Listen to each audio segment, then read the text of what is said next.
Planeerimismäng on probleemile püstitatud õpi- ja õppevorm, kus püütakse matkida või jäljendada sellist võimalikult päriselulist situatsiooni ja osalejate jaoks siis olulisel või aktuaalsel teemal. Selle konkreetse planeerimismängu teemaks on kliimaneutraalsus. Ja see on teema, mis meie noori on kõnetanud juba pikemat aega ja mis kindlasti kutsub neid aktiivselt kaasa mõtlema ja osad neist kindlasti ka juba täna panustavad. Planeerimismängu puhul on võib-olla olulised sellised karakteristikad, et selle mängu tulem ei ole ette teada, vaid sünnib protsessis. Selle mängu tulem sünnib koostöiselt, ehk siis õpilastel on vaja võib-olla küll erinevaid huvisid esindades ja kaitstes siiski mõelda ka sellele, kuidas jõuda ühiselt lahenduseni ja et see lahendus siis oleks vastuvõetav kõigile, et see on ka üks selliseid selle mängu eesmärke, et näidata ja lasta õpilastel osa saada sellistest protsessidest, mis demokraatlikus ühiskonnas ju muidu ka toimivad. Mängustsenaarium kliimaneutraalse linna puhul on selline, et fiktiivse linna Fonta linnapea on kokku kutsunud ümarlaua Fonta tulevik ja selles ümarlauas osalevad erinevate huvirühmade esindajad, kas siis kodanikuühiskonna algatuste liikmed või siis äriringkondade esindajad. Osad neist esindavad nooremate inimeste huve, teised vanemate inimeste huve ja linnapea on võtnud suhteliselt ambitsioonika eesmärgi jõuda aastaks 2030 oma linnas selleni, et vähendataks CO2 heitmekogust umbes poole võrra ja pikas perspektiivis on soov jõuda 10 rohelisema linna hulka, ehk siis saada võimalikult või siis ka täielikult kliimaneutraalseks.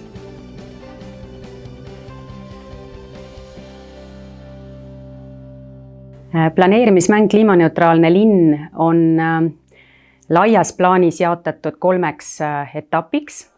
Esimene neist on nii-öelda mängu sissejuhatus, oma rolli sisseelamine, mängustsenaariumi tundma õppimine, oma rolli läbilugemine ja seda tehakse ennekõike siis individuaalses töös, ehk siis see sisend tuleb mänguplatvormilt.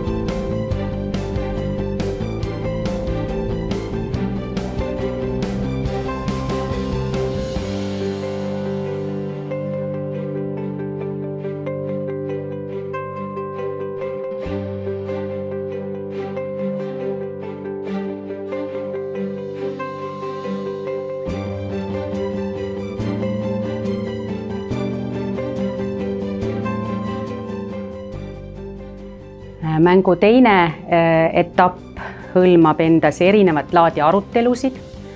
Kõigepealt on võimalik kokku tulla 2 või 3 gruppides, sest selles mängus ühte huvirühma esindab kindlasti vähemalt 2 inimest. Ja seejärel, kuna aruteludes tihti otsitakse endale ka liitlasi, kes võiksid kanda samasid huvisid, kes võiksid aidata ümarlaua arutelus positsiooni toestada, või siis ka selleks, et tundma õppida teiste vaateid, on mängus arutelu etapp, kus on võimalik liikuda erinevate huvigruppide vahel ja otsida kontakti nendega.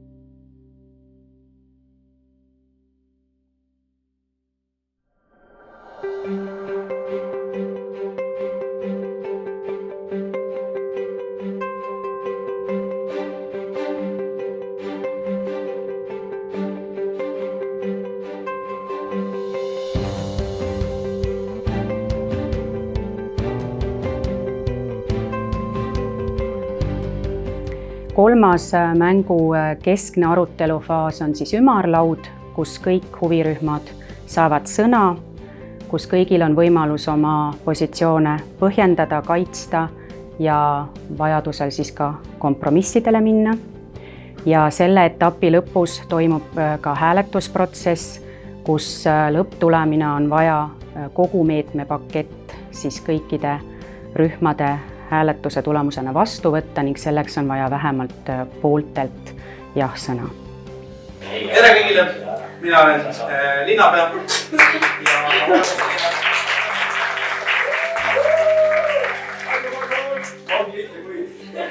ja rõõm teid kõiki näha. Oleme siis kogunenud siia, et arutada Fonda kliimaneutraalsust. Tagasisidestamise faas, kus siis esmalt õpilased saavad anda veebipõhiselt tagasisidet sellele, kuidas nad selles mängus end üldse tundsid, kuidas nad end oma rollis tundsid, millistel teemadel nad oleksid näiteks valmis ka tulevikus planeerimismänge mängima.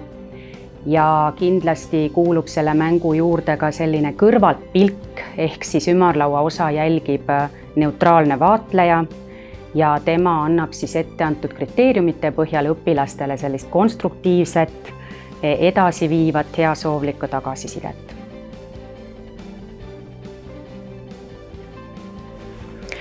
Tänase kohapeal toimunud planeerimismängu järgselt ei ole see projekt õpilaste jaoks lõppenud. Nimelt toimub projekti lõpetusena ka rahvusvaheline lõpuüritus veebis ja selle tarbeks valmistavad õpilased ette esitlusvideod saksa keeles oma konkreetse mängu tulemi kohta. Ja kokku teeb siis selliseid videosid käesoleval õppeaastal erinevates riikides circa 850 õpilast 47 erinevast õpigrupist.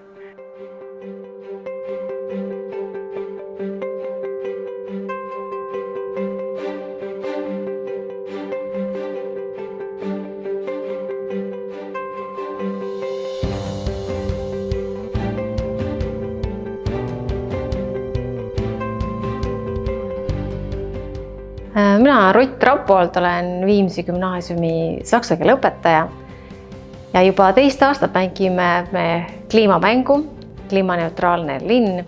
Eelmine aasta läks meil väga hästi. Grupis oli 19 õpilast. Me jõudsime konsensusele. Nad jõudsid otsustada, millist linna nad tahavad teha ja video tegemine läks ka väga hästi ja osasid tõesti kõik saksa keelt eelmine aasta 10. klassis õppinud õpilased.